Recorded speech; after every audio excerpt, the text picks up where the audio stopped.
Okay, so today's experiment is going to be about modal analysis of beams.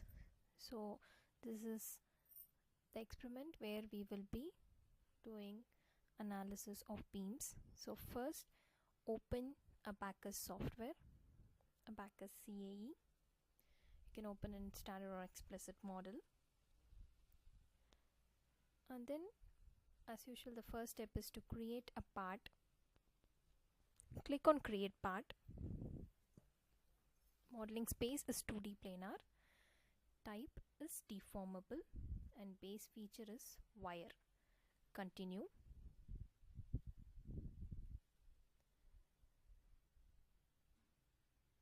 So now you can see that the wire model is available. So click on create lines and click on any 2 points and then right click escape. So once you create the line, go to add dimension, click on the line and give the dimension as 50. So enter 50 and then press enter. You can see that a line has been created. Click close and done. Now you can see that you've created a line. Next is to assign property. Click on property, create material. So material 1, mechanical properties, give elasticity. So we'll be using elastic property. That you have to give Young's modulus value and Poisson's ratio. So first Young's modulus 2 e power 11 and Poisson's ratio is 0.3. Okay, once you have entered these two values and go to general density, we'll give the density. So here put the value of density which is 7850. Okay, so I've given the property. The next step is to create profile. So click on create profile. So what we'll be giving is a rectangular profile. Click on continue. So here we'll give the dimensions.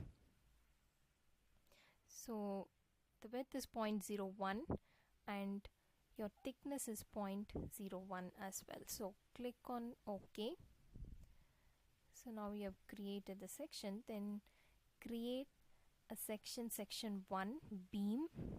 Category is beam and the type is also beam. Continue.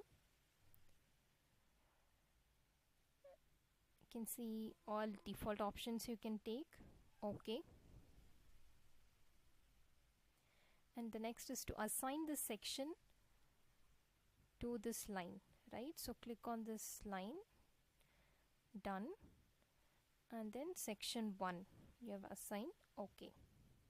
So now we have created the line, assign section as well, and next is to assign beam orientation. Click on assign beam orientation, click on the line,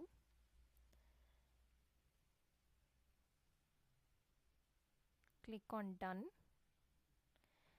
and enter approximate in one direction. So you can give the default values, click on enter and OK. So now we have given the orientation as well. So the next step is to click on assembly. So in assembly, create instance, click on instance part 1 dependent mesh on part. OK. So the next step, click on step. In that create step, click on create step and step 1 initial, go to the option which is linear perturbation because we are doing dynamic analysis. So click on frequency and then continue, and here you can give the number of eigenvalues requested. Click on value and we will be here requesting for 5 values. So click write the value as 5 and then we'll mention the minimum frequency of interest is 0 and maximum frequency of interest will give it as 100 Hertz. So from 0 to 100 we are requesting 5 model frequency values. OK. restore is default. Click on OK.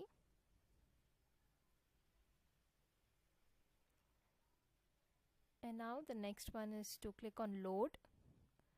Here we'll be mentioning create boundary condition, mechanical. Click on second one, displacement or rotation, continue. So you click on the left and right ends. So first click on the left one, done. And there we'll be fixing all the three, U1, U2 and UR3. Okay. Right, so on this end we have created. And next what we'll do is mesh this part. So click on mesh. Be sure to click on the part as well. So and then the first option is seed part. Give the approximate size as 10 and then apply. So here you can see just divide it. Next click on mesh part. Click on this line.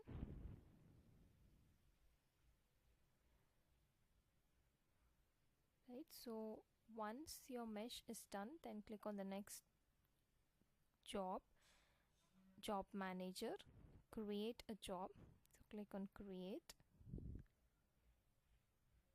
job 1, model 1, continue. Here you can see job type is full analysis, restore is default value, okay. So then you submit for analysis.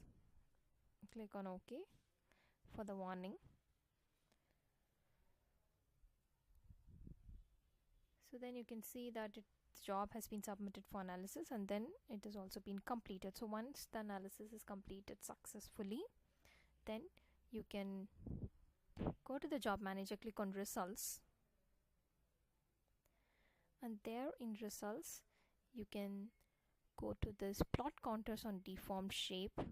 So you can see U, which is the displacement value, and you can also see frequency that is being mentioned, right? So when you press this next, you can see the next frequency and then third, and then go to next one, which is for the next frequency, how it will move, and then the last frequency. So you can use these arrows in order to go to the next frequency. So you can see how this beam will vibrate. So these are the various modes, mode 1, mode 2. So mode 2 is at this frequency. Next is mode 3 at 5.36 Hertz. Next is mode 4 at 0.1, and then you can see mode 5 is at 0.159. So these are the results with model frequency values. So this is how you find or you do the model analysis of beam, right? So there's displacement and you also have the rotational values as well. So displacement